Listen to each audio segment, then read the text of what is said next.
Intending to give the student congratulatory speech, Seleuca hurries to the church where Alexis and Marine are to be married. Upon her arrival, Sylvester and Matthias have a brief conversation about meeting in this type of environment. It is mentioned that the wedding between Alexis and Marine will herald a new era of peace between the two factions. The merging of the factions' crests will result in the formation of the Grand Crest, the Emperor's Holy Seal. This will ultimately allow Atlatan to attain peace. Seleuca, however, detects a chaos converge and attempts to intervene, but is halted by Irvin. Consequently, the Demon Lord is able to manifest in the church and establish a dimensional barrier, confining Matthias and Sylvester within it. They combine their crests to form the Grand Crest, aiming to use it against the Demon Lord, but they find it ineffective and perish. The incident that occurred there later became known as the Great Hall Tragedy.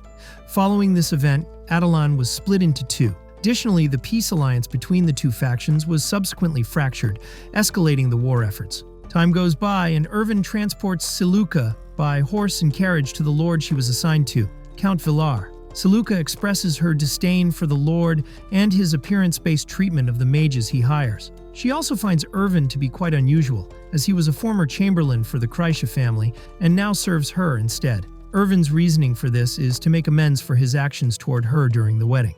At that moment, the carriage is halted by a group of soldiers dispatched by a lord aligned with the alliance. Despite the fact that attacking a mage before her contract commences violates the pact, the soldiers disregard this. In response, Seleuca prepares herself for battle. Just then, a man on horseback named Theo arrives and attempts to intervene with the soldiers, but to no avail. Utilizing his crest and swordsmanship, Theo manages to disperse the soldiers. Now alone, Theo and Seleuca engage in conversation and introduce themselves to one another. When questioned about his crest, Theo states that he earned it by slaying demons, prompting Seleuca to ask what kind of world he hopes to create with it. He responds that his homeland, Sistina, suffers from a high concentration of chaos, which spawns many demons. Additionally, the tyranny of Lord Rossini is another significant issue there. As a result, Theo aims to enhance his crest and return to help his people.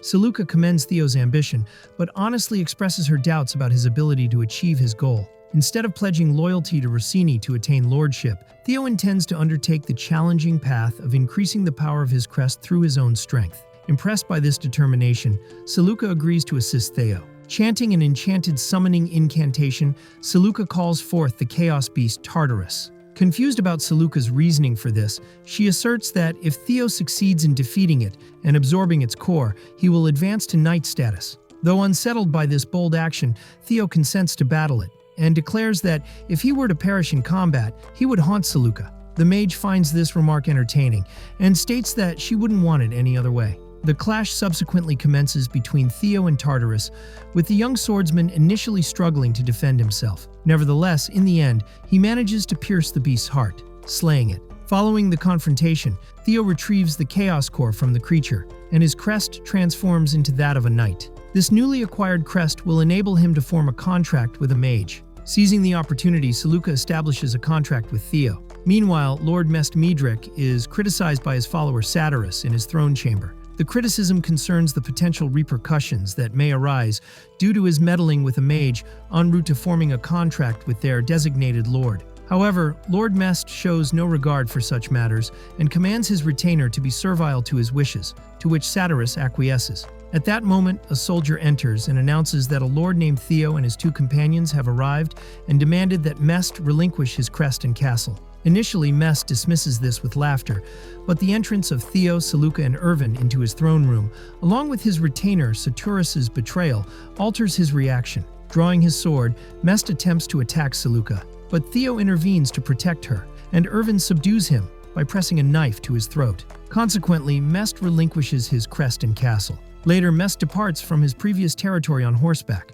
With the crest and castle in his possession, Satyrus pledges loyalty to Theo. Seleuca also declares that rather than engaging in negotiations with the local lords, Theo will join the Union. This decision is to help realize his vision, despite his belief that he will die before it comes to fruition.